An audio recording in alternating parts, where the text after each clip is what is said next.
এদিকে শেখ হাসিনা দেশে ফিরলে লন্ডন পালাবেন তারেক রহমান। খেলা শুরু হয়ে গেছে আওয়ামী লীগের। হঠাৎ প্রধানমন্ত্রী ও দীনেশ ত্রিবেদীর জরুরি বৈঠক।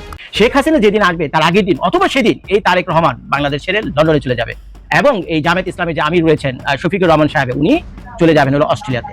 বাংলাদেশের প্রধানমন্ত্রী তারেক রহমানের সাথে আগামী 10ই আগস্ট দেখা করবেন বাংলাদেশে নিযুক্ত ভারতীয় রাষ্ট্রদূত দীনেশ ত্রিবেদী। বিদেশি দুটি দূতাবাসের কর্মকর্তারা বলছেন, বাংলাদেশের কূটনৈতিক পাড়ায় একটি বহুল আলোচিত ও আগ্রহের বিষয় হলো শেখ হাসিনার স্বদেশ প্রত্যর্পণকে ঘিরে ভারত ও বাংলাদেশের রাজনীতি। 2027 অক্টোবরের মধ্যে নতুন করে নির্বাচন হবে আওয়ামী লীগকে নিয়ে। সেই নির্বাচনে আওয়ামী লীগ ক্ষমতায় আসুক, এটাই চায় এখন আমেরিকা সহ সমগ্র পশ্চিম দুনিয়া, এমনকি রাশিয়াও এটাই চাইছে। রাজনীতিতে একটা চাঞ্চল্যকর সমীকরণ। শেখ হাসিনা যে দেশে ফেরার ঘোষণা দিয়েছে এবং দিল্লিতে তারেক রহমানের চেষ্টা ব্যর্থ করে দিয়ে নরেন্দ্র মোদীর অনুমোদন নিয়ে সংবাদ সম্মেলনে বক্তব্য রাখতে পেরেছে শেখ হাসিনা। এতে বিএনপির একাংশ ভয় পেয়ে পিছু হটতে শুরু করেছে। দর্শক, নতুন একটা নিউজ আপনাকে স্বাগতম। প্রিয় দর্শক, বাংলাদেশের বর্তমান রাজনৈতিক প্রেক্ষাপট এবং পরিস্থিতির আলোকে আপনাদের সামনে কয়েকটা গুরুত্বপূর্ণ খবর নিয়ে হাজির হয়েছি, যার কিছুটা অংশ বিশেষ ইতিমধ্যেই ভিডিও শুরুতেই দেখেছেন। তো দর্শক, ভিডিও শুরুটা দেখেই কিন্তু বুঝতে পেরেছেন যে আজকের নিউজটা ঠিক কতটা গুরুত্বপূর্ণ হতে চলেছে। তাই বলবো, যারা ভিডিওটি অন করেছেন না টেনে সম্পূর্ণ নিউজটি মনোযোগ সহকারে দেখতে থাকুন, তাহলে আজকের মূল বিষয়টা বুঝতে পারবেন।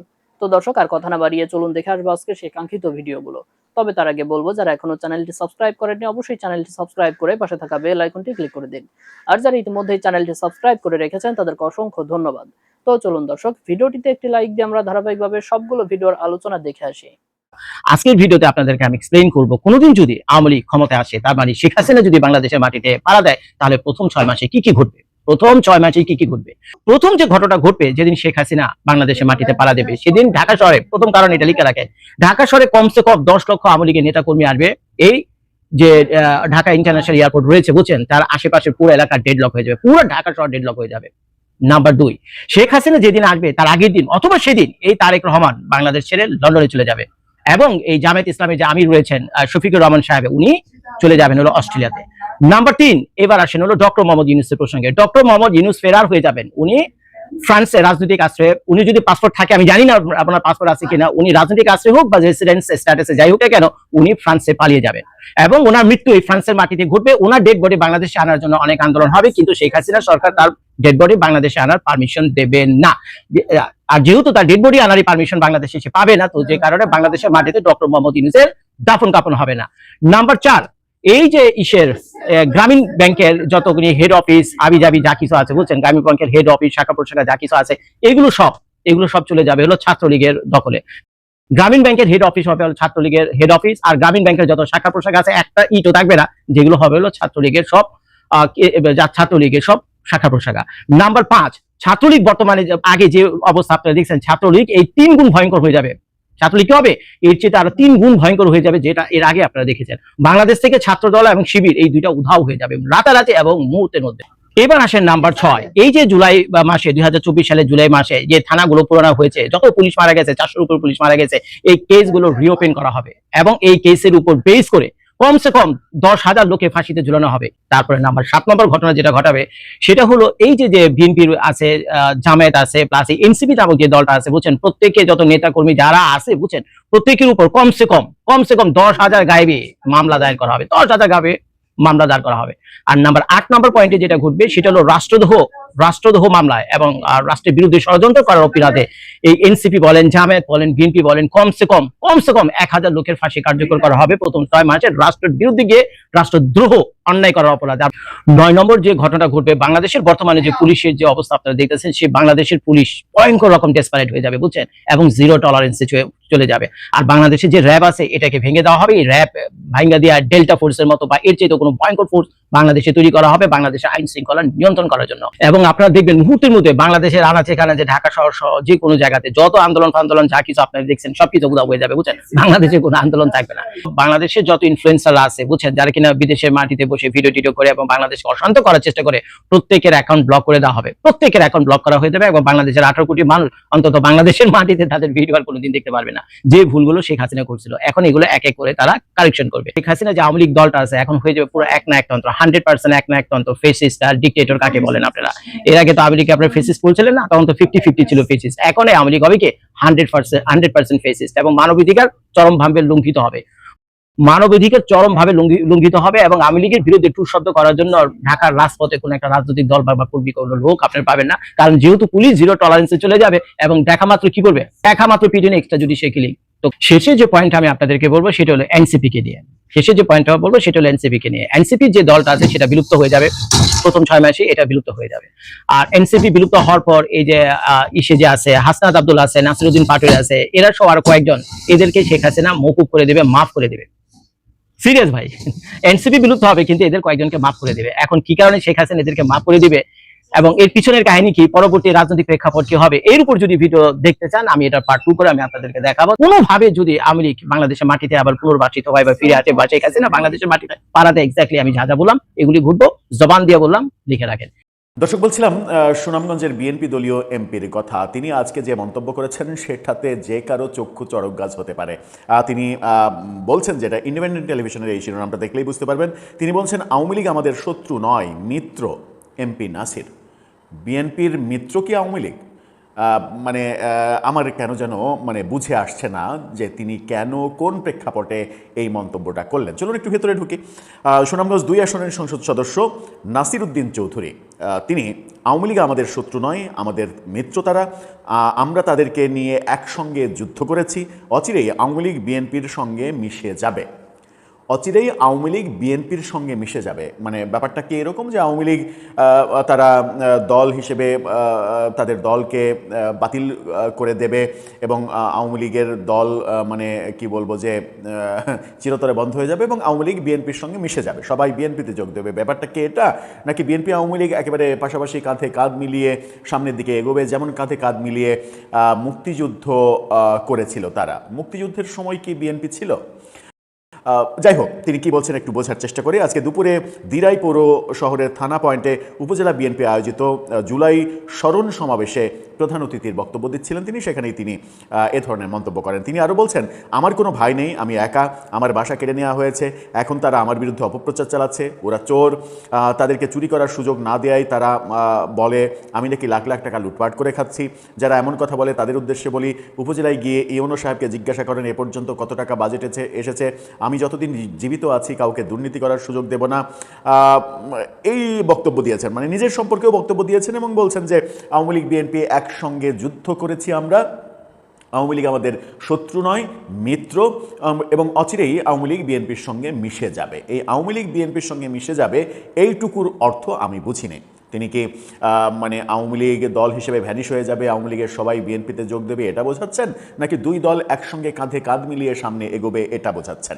যাই হোক, তিনি যেটাই বোঝান না কেন, তার এই বক্তব্য যে এই প্রেক্ষাপটে দাঁড়িয়ে যখন বিএনপি আওয়ামী লীগ সম্পর্কে সব থেকে কঠিন কঠিন মন্তব্যগুলো করছে, বিএনপির সর্বোচ্চ নেতারা আওয়ামী লীগের বিরুদ্ধে একেবারে স্পষ্ট কঠিন অবস্থান জানান দিয়েছেন এবং সরকারের পক্ষ থেকে আওয়ামী লীগের বিরুদ্ধে অবস্থান চূড়ান্ত কঠোরতা সেটা দেখানো হয়ে গেছে। ভারতের উদ্দেশ্যে যে মানে বক্তব্য সেটা প্রেস স্টেটমেন্ট হিসেবে যেটা সরকারের বক্তব্য, সেখানেও আমরা যে অবস্থান দেখছি সরকারের এবং বিএনপির তো সরকার, তাতে এই এমপি নাসিরের বক্তব্যের সঙ্গে পুরোটা এপিট আর ওপিট হয়ে যায় মুদ্রার। যখন মুদ্রার এপিট এবং ওপিট হয়ে যায় আওয়ামী লীগ সম্পর্কে এরকম পজিটিভ কথার জন্য, তিনি কোনো ধরনের শাস্তির মুখে পড়েন কিনা, কিংবা সেই শাস্তি এমন হতে পারে যে দলীয় শৃঙ্খলা ভঙ্গ এবং ফ্যাসিস্টকে নিয়ে রাজনীতি করার মনোবাসনা প্রকাশ করার জন্য দল থেকে বহিষ্কার করার ঘটনা এরকম কিছু ঘটবে, নাকি এটা আসলে কিছুই না? আবার যদি পজিটিভ অর্থে ধরি যে নাসির সাহেব যে কথাটা বললেন, কাঁধে কাঁধ মিলিয়ে রাজনীতি করা কিংবা সামনে এগিয়ে যাওয়া, মুক্তিযুদ্ধে যেমন আমরা কাঁধে কাঁধ মিলিয়ে যুদ্ধ করেছি, মানে আমরা মানে আমাদের পূর্ব প্রজন্ম, যদিও নাসির সাহেব তিনি বলেছেন যে আমরা একসঙ্গে যুদ্ধ করেছি, একসঙ্গে মানে তিনি হয়তো ব্যক্তি তিনি হতে পারেন কিংবা ব্যক্তি কোনো আওয়ামী লীগের নেতা হতে পারেন, কিন্তু মুক্তিযুদ্ধের সময় যেহেতু বিএনপি ছিল না, মুক্তিযুদ্ধের অনেক পরে বিএনপির জন্ম, সেহেতু বিএনপির আর আওয়ামী লীগের তোর কাঁধে কাঁধ মিলিয়ে মুক্তিযুদ্ধ করার কথা নয়। সব মিলিয়ে ব্যাপারটা আমার কাছে খুব একটা মানে তার জন্য যে আরামদায়ক হলো সেটা মনে হচ্ছে না। এখন অপেক্ষা কি বলছে দলের পক্ষ থেকে সর্বোচ্চ নীতি নির্ধারণী ফোরাম থেকে তার উদ্দেশ্যে কোন বক্তব্য আসে সেটার জন্যই অপেক্ষা। দর্শক, আপনার কাছে কি মনে হয় এই এমপি নাসির তিনি যে বক্তব্য দিচ্ছেন সেটা বাংলাদেশের রাজনীতিতে প্রতিষ্ঠিত করতে পারলে, এই সৌহার্দ্যপূর্ণ পরিবেশ প্রতিষ্ঠিত করতে পারলেই আমরা ভালোভাবে দেশ পরিচালনা করতে পারবো, নাকি এটা আদৌ আসলে সম্ভব নয়, সুতরাং দলের নীতির বিরুদ্ধে অবস্থান করায় তিনি শাস্তির মুখে পড়তেই পারেন? বাংলাদেশের সাবেক প্রধানমন্ত্রী শেখ হাসিনার বক্তব্যের পর বাংলাদেশ সরকারের দেয়া বিবৃতি, এই ইস্যুকে ঘিরে ভারত বাংলাদেশের টানাপোড়েন নিয়ে ঢাকার কূটনৈতিক পাড়ায় বেশ আলোচনা চলছে। ওই দিনের বেলায় ভারপ্রাপ্ত রাষ্ট্রপতির উপস্থিতিতে রাষ্ট্রীয় হাই প্রোফাইল অনুষ্ঠানে মিত্রদের মধ্যকার হট্টগোলে বিদেশি কূটনীতিকদের বের হয়ে যেতে হয়েছিল। তারপর সন্ধ্যায় শেখ হাসিনার বক্তব্যে রিকনসিলিয়েশনের কথা উঠে আসার পর ঢাকার কূটনৈতিক পাড়ায় একটি ক্লাবে রাতে অনানুষ্ঠানিক বৈঠকে বসেছেন বাংলাদেশে নিযুক্ত বেশ কয়েকটি দেশের প্রতিনিধিরা। এসব দেশের প্রতিনিধিরা বাংলাদেশের রাজনৈতিক ও সামাজিক স্থিতিশীলতা নিয়ে তাদের চিন্তার কথা সরকারকে ইতিমধ্যেই জানিয়েছেন। অন্তর্বর্তী সরকার আমলে কমনওয়েলথের দেওয়া রিকনসিলিয়েশনের প্রস্তাব আবারও নতুন করে চাঙ্গা করার বার্তা এরই মধ্যে বিএনপি সরকারকে দেওয়া হয়েছে। কূটনীতিকদের আশঙ্কা, বাংলাদেশের রাজনৈতিক সমঝোতা না হলে আইন শৃঙ্খলা পরিস্থিতির অবনতি হতে পারে। অন্যদিকে বুধবার রাতে ভারতের উদ্দেশ্যে বাংলাদেশের পররাষ্ট্র মন্ত্রণালয় থেকে গরম বার্তা দেওয়া হলেও বৃহস্পতিবার দুপুরে বাংলাদেশ ভারতের কাছে 2 লাখ টন ডিজেল চেয়েছে। দেশের গ্যাস ও বিদ্যুৎ সংকট কাটিয়ে উঠতে ভারতও সাহায্য করার আশ্বাস দিয়েছে। এর মধ্যে খবর হলো, বাংলাদেশের প্রধানমন্ত্রী তারেক রহমানের সাথে আগামী 10 আগস্ট দেখা করবেন বাংলাদেশে নিযুক্ত ভারতীয় রাষ্ট্রদূত দীনেশ ত্রিবেদী। সে বৈঠকের পর চূড়ান্ত হতে পারে আগামী মাসে ব্রিক্স সম্মেলনে যোগ দেওয়ার জন্য তারেক রহমানের দিল্লি সফর।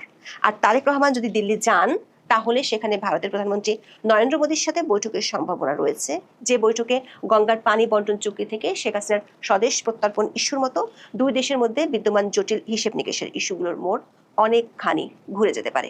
প্রশ্ন হলো, কড়া বিবৃতির 12 ঘন্টার মধ্যেই কেন বাংলাদেশ ভারত থেকে ডিজেল চাইলো? আবার প্রায় 1.5 মাস পর কেন তারেক রহমানের সাথে ভারতীয় হাই কমিশনার বৈঠক হতে যাচ্ছে?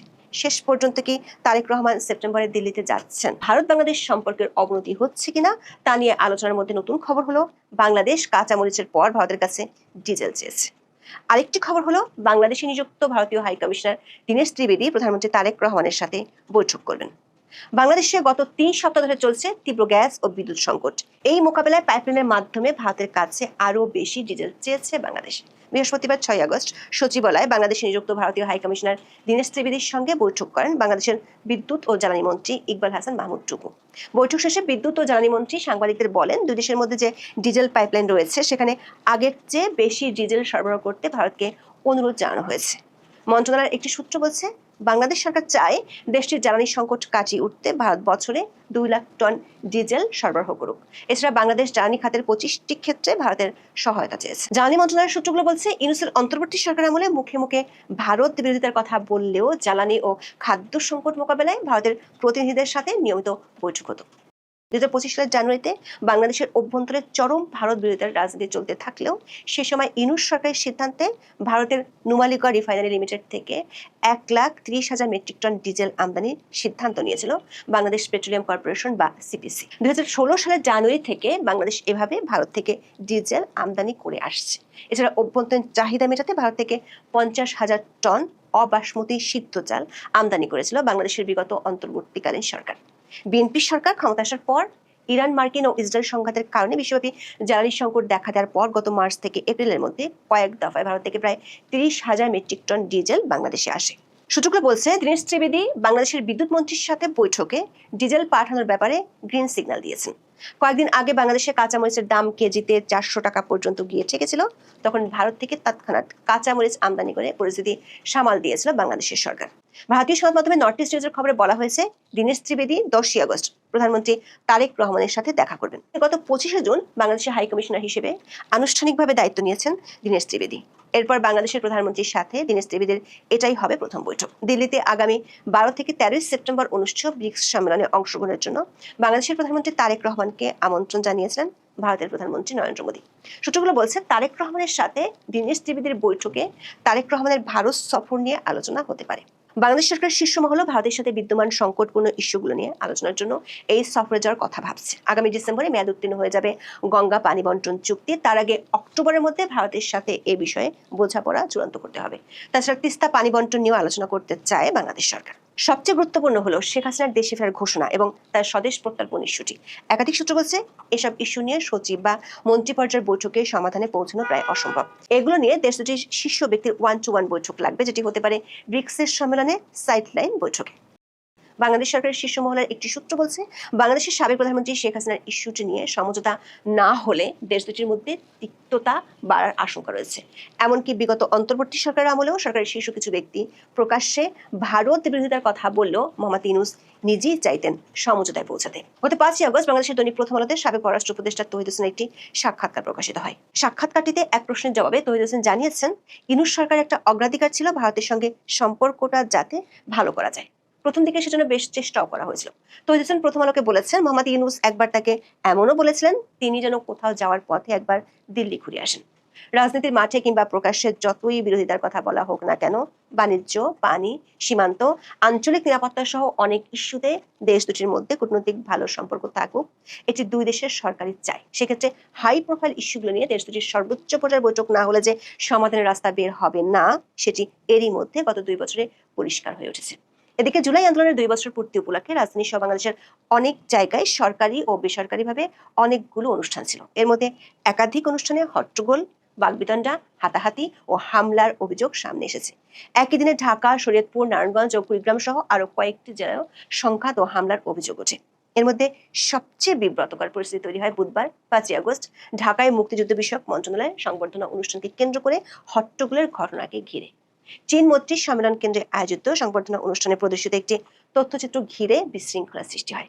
ডকুমেন্টারি দেখানোর পর অনুষ্ঠানে হইচই শুরু হয়। এ সময় মুক্তিযুদ্ধ বিষয়ক প্রতিমন্ত্রী ইশরাক হোসেন মঞ্চে দাঁড়িয়ে হট্টগোলকারীদের ধমক দিয়ে বলেন, আপনারা এখানে নিজেদের জাহির করতে এসেছেন। এরপর পুরো অনুষ্ঠানে উত্তেজনা ছড়িয়ে পড়ে। অনুষ্ঠানের এক গ্রুপের প্রতিবাদের মধ্যে প্রধানমন্ত্রী বিশেষ সহকারী রাশেদ খানের বক্তব্য চলাকালে কয়েকজন ভুয়া ভুয়া স্লোগান দেন। পরিস্থিতি উত্তপ্ত হয়ে উঠলে বিভিন্ন দেশের কূটনৈতিক ও দূতাবাসের প্রতিনিধিরা দ্রুত হল ত্যাগ করেন। একই সময়ে রাষ্ট্রপতির নিরাপত্তার দায়িত্বে থাকা সদস্যরা মঞ্চের সামনে নিরাপত্তা বলয় জোরদার করেন। এই ঘটনার পর যেসব দেশের বাংলাদেশের বর্ধনের বিনিয়োগ আছে, সেই দেশগুলোর প্রতিনিধিদের মধ্যে চিন্তা বাড়ছে। এমনিতে গ্যাস ও বিদ্যুৎ সংকটের কারণে শিল্প কারখানা বন্ধ হয়ে যাচ্ছে। কয়েকটি স্থানে সম্প্রতি আইইডি বোমা পাওয়া যাওয়ার ঘটনায় আইন শৃঙ্খলা পরিস্থিতি নিয়ে উদ্বেগ বাড়ছে। সরকারের পক্ষ থেকে জঙ্গি নেই বলা হলেও গণমাধ্যমের খবরে বলা হয়েছে এসব বোমা তৈরির পেছনে আছে পুরাতন জঙ্গি গোষ্ঠী জামাতুল মুজাহিদিনের নতুন সদস্যরা। এই জামাতুল মুজাহিদিনের জন্ম হয়েছিল বিএনপির আগের শাসনামলে। খবরে বলা হয়েছে এই গোষ্ঠীটি বর্ধনের হামলার প্রস্তুতি নিচ্ছে। আবার 24শে জুলাই আগস্টে জেল থেকে পলাতক জঙ্গিদেরও গত 2 বছরে ধরতে পারেনি সরকার। এমন পরিস্থিতির মধ্যে জুলাই আন্দোলনের মিত্রদের মধ্যে দ্বন্দ্ব প্রকাশ্য মারামারিতে রূপ নেয় বিদেশি রাষ্ট্রগুলোর প্রতিনিধিদের দুশ্চিন্তা বেড়েছে। বিদেশি প্রতিনিধিদের উপস্থিতিতে যেখানে রাষ্ট্রপতির মতো সর্বোচ্চ পদের ব্যক্তি থাকেন, সেখানে এমন ধরনের পরিস্থিতি আগে কখনোই বাংলাদেশে দেখা যায়নি। আবার বুধবার সন্ধ্যায় বাংলাদেশের সাবেক প্রধানমন্ত্রী শেখ হাসিনার দিল্লিতে প্রেস মিটের পর খুব দ্রুত কড়া প্রতিক্রিয়া জানিয়ে বিবৃতি দেয় বাংলাদেশের পররাষ্ট্র মন্ত্রণালয়। এই বিবৃতির ভাষা ও শব্দচয়ন নিয়ে সামাজিক মাধ্যমে পক্ষে বিপক্ষে ব্যাপক আলোচনা হচ্ছে। অন্যদিকে শেখ হাসিনার প্রেস মিটে অংশ নিয়েছেন বাংলাদেশের জাতীয় দলের ক্রিকেটার ও সাবেক এমপি সাকিব আল হাসান। তার মাগুরার বাড়িতে বুধবার রাতে পেট্রোল বোমা ছোড়া হয় এবং হামলা চালানো হয়। বিশ্ব ক্রিকেটে পরিচিত ব্যক্তিত্ব হওয়ায় মুহূর্তের মধ্যে ঘটনাটি আন্তর্জাতিক মিডিয়াতে ছড়িয়ে পড়ে। কূটনৈতিক সূত্রগুলো বলছে চীন মৈত্রী সম্মেলন কেন্দ্র থেকে দ্রুত চলে গিয়েছেন এমন কয়েকজন বিদেশি কূটনৈতিক বুধবার রাতে ঢাকার কূটনৈতিক পাড়ার একটি ক্লাবে নিজেদের মধ্যে আলোচনায় বসেছিলেন। সেখানে বিদেশি কূটনীতিকদের টুরিস্ট গ্রুপের বেশিরভাগ সদস্যই উপস্থিত ছিলেন। বিদেশি দুটি দূতাবাসের কর্মকর্তারা বলছেন বাংলাদেশের কূটনৈতিক পাড়ায় একটি বহুল আলোচিত ও আগ্রহের বিষয় হলো শেখ হাসিনার স্বদেশ প্রত্যর্পণকে ঘিরে ভারত ও বাংলাদেশের রাজনীতি। বাংলাদেশ সরকার আপত্তিতে যদিও ভারত সরকার বলছে শেখ হাসিনার এই ধরনের বেসরকারি প্রেস মিটের ব্যাপারে ভারত সরকারের কিছু করার নেই এবং তার বক্তব্য ভারত সরকার সমর্থন করে না। কূটনৈতিক মহলের ধারণা যেহেতু তিনি ভারত সরকার অতিথি হিসেবে দিল্লিতেই আছেন, তাই ভারত সরকার প্রচ্ছন্ন সমর্থন এর পেছনে থাকাটা অস্বাভাবিক কিছু নয়। ভারত গত 2 বছর ধরে কূটনৈতিক চ্যানেলে বাংলাদেশে অন্তর্ভুক্তিমূলক রাজনীতির কথা বলে আসছে। নির্বাচনের আগে বিদেশি শক্তিগুলোর সাথে বাংলাদেশের শক্তিধর রাজনৈতিক পক্ষগুলোর এ নিয়ে আলোচনাও হয়েছিল। কূটনৈতিক সূত্রগুলো বলছে একদিকে বাংলাদেশের ডানপন্থী শক্তিগুলোর মধ্যে দ্বন্দ্ব, আর একদিকে আওয়ামী লীগের কার্যক্রম নিষিদ্ধ থাকা এবং শেখ হাসিনার প্রত্যর্পণ ইস্যুতে ভারতের সাথে দ্বন্দ্বের কারণে সামনে পরিস্থিতি অনেক জটিল হতে পারে। ইতিমধ্যে বিষয়টি নিয়ে পশ্চিমা 5টি দেশের প্রতিনিধি সরকারকে বার্তা দিয়েছে। সম্প্রতি চীনের রাষ্ট্রদূত ইয়াওয়েন ঢাকায় একটি অনুষ্ঠানে বাংলাদেশের রাজনৈতিক ও সামাজিক অস্থিতিশীলতা প্রসঙ্গ টেনে বক্তব্য দিয়েছেন। ইউরোপীয় 3টি দেশের প্রতিনিধি বিষয়টি নিয়ে সম্প্রতি সরকার ও রাজনৈতিক দলগুলোর সাথে কথা বলেছেন। গত অন্তর্বর্তী সরকার আমলে বাংলাদেশের রাজনৈতিক স্থিতিশীলতার কথা চিন্তা করে কমনওয়েলথের সুপারিশে পশ্চিমা দেশগুলো ট্রুথ অ্যান্ড রিকনসিলিয়েশন কমিশন গঠনের প্রস্তাব দিয়েছিল। বিদেশিদের চাপে গত বছর 10 মে রাজধানীর বিচার প্রশাসন প্রশিক্ষণ ইনস্টিটিউটের গুম প্রতিরোধ ও প্রতিকার অধ্যাদেশের দ্বিতীয় খসড়ার উপর একটি মতবিনিময় সভায় সাবেক আইন উপদেষ্টা Asif Nazrul truth and reconciliation commission গঠন করার ঘোষণা দিয়েছিলেন। এর এক সপ্তাহ পর কমনওয়েলথের অর্থায়নে সাবেক আইন উপদেষ্টা ডক্টর আসিফ নজরুল ও সাবেক প্রধান বিচারপতি সৈয়দ রিফাত আহমেদ দক্ষিণ আফ্রিকা ঘুরে এসেছিলেন। কিন্তু দেশে ফেরার পর ইউনূস সরকারের কিচেন ক্যাবিনেট এবং দুটি রাজনৈতিক দলের চাপে রিকনসিলিয়েশনের ধারণা চাপা পড়ে যায়। বুধবার শেখ হাসিনা দিল্লিতে প্রেস মিটে সাংবাদিকদের উদ্দেশ্যে যে বক্তব্য দিয়েছেন সেখানে তিনি রিকনসিলিয়েশন বা জাতীয় ঐক্যের কথা বলেছেন। শেখ হাসিনা দাবি করেছেন রিকনসিলিয়েশন বা জাতীয় ঐক্য প্রতিষ্ঠা করা দরকার বলেই তিনি ফিরবেন। একই অনুষ্ঠানে আওয়ামী লীগের সাবেক শিক্ষামন্ত্রী মহিবুল হাসান চৌধুরী নফেলও তার বক্তব্যে একই ধরনের ইঙ্গিত দিয়েছেন। ঢাকার কূটনৈতিক পাড়ার সূত্রগুলো বলছে, আইন শৃঙ্খলা পরিস্থিতি নিয়ে শঙ্কার মধ্যে বুধবার দিনে ভারপ্রাপ্ত রাষ্ট্রপতির অনুষ্ঠানে হট্টগোল এবং সন্ধ্যায় শেখ হাসিনা বক্তব্যের পর কূটনীতিকদের যে অনানুষ্ঠানিক বৈঠক হয়েছে সে বৈঠকে রিকনসিলিয়েশন নিয়ে অনেকটা সময় ধরে আলোচনা হয়েছে। কমনওয়েলথের পক্ষ থেকে নির্বাচনের আগে বিএনপির সাথে বৈঠকে বিষয়টি নিয়ে আলোচনা হয়েছিল। দর্শক, আমি আশা করছি সবগুলো ভিডিওই আপনি মনোযোগ সহকারে দেখেছেন। সেই সাথে দর্শক, এই ভিডিওগুলো সম্পর্কিত যদি কোনো তথ্য বা মতামত থাকে তাহলে তো অবশ্যই কমেন্ট করে জানিয়ে দিন। এতক্ষণ সাথে থাকার জন্য ধন্যবাদ। নিউজটি শেষ করছে এখানেই, ফিরছে আগামী ভিডিওতে নতুন কোনো টপিক নিয়ে। আল্লাহ হাফেজ।